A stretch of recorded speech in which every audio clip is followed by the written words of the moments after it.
magandang hapon po sa ating lahat. Okay? So, ngayon, check upin po natin yung mga manok natin at pugo sa kabila. No? So, yan na lang po ang ating itlog ng pugo. O, baka sabihin content. Wala na. Ito, fertile eggs po to. Oh. Oh, wala na. Fertile eggs, 5 pesos each. Ito, wala na to. No? Okay? So, saan ba natin pwede itago yung mga itlog para sabihin natin content, no? Okay, mga fertile eggs po natin na napili. Ayan. Oh, 'di ba? Punong-puno. Ito po yung third batch po natin, no? Tapos, first batch at second batch andirito po, no? First at saka second. All right? So, ano yung muna natin to? Ito, oh. Ito po yung first batch natin. Ito yung mauuna mapipisa. Yan.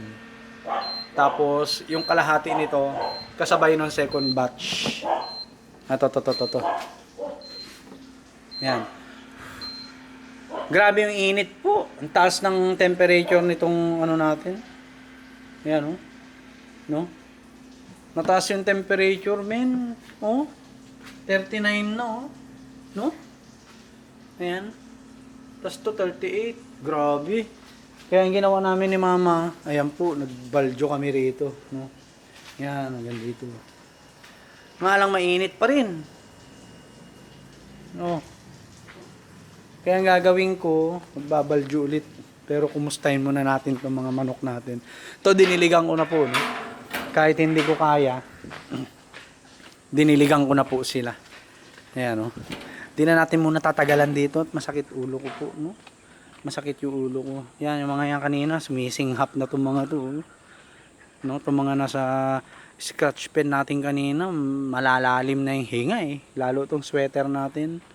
Ito yung golden boy natin. Yan, ang lalim na ng hininga niyan. Buti naagapan natin. Tapos itong mga to, wala namang problema dito sa mga nakawala na manok. Ayan sila. Walang problema dito kasi nakawala sila eh. Yan. Dinaljuhan din natin dyan kaya dyan po sila. No? Iban, doon. No? So, itong mga pugo natin, ng mga breeders po, ayan, may itlog na. Oh. Ayan, nag-i-start na mga itlog. Ayan po. Huh? Ayan, mga pugo po natin. No? Yun, meron na naman. Ayun. Oh. Kita nyo ba yun? Gumulong. Alright. So, pakakainin natin to tsaka paiinumin. Ito, meron na rin. Oh. Ayan. Ayun. May itlog pa dun. Ayun. Oh. Kita nyo? Okay, nag-i-start na po ulit sila mangitlog. At, yan, ang fertile eggs po natin, no? Ay 5 pesos each. Huwag kayo mag-alala. 90 to 95% of fertility rate po niya. And subok na subok. Okay, subok na subok po. Okay, ayan po. Ayan. Oh.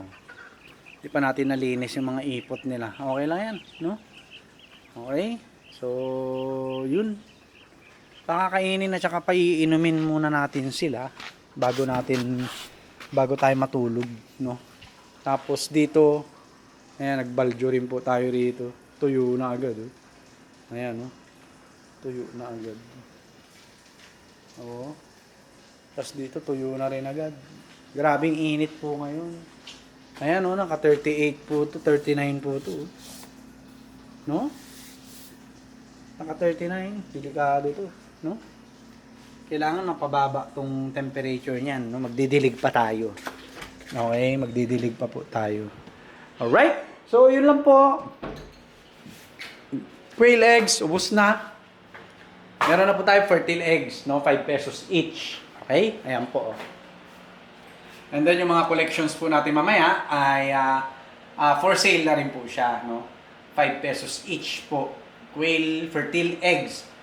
May similya na manadahan ang mga inahin ng lalaki. O, ayan, para maliwanag.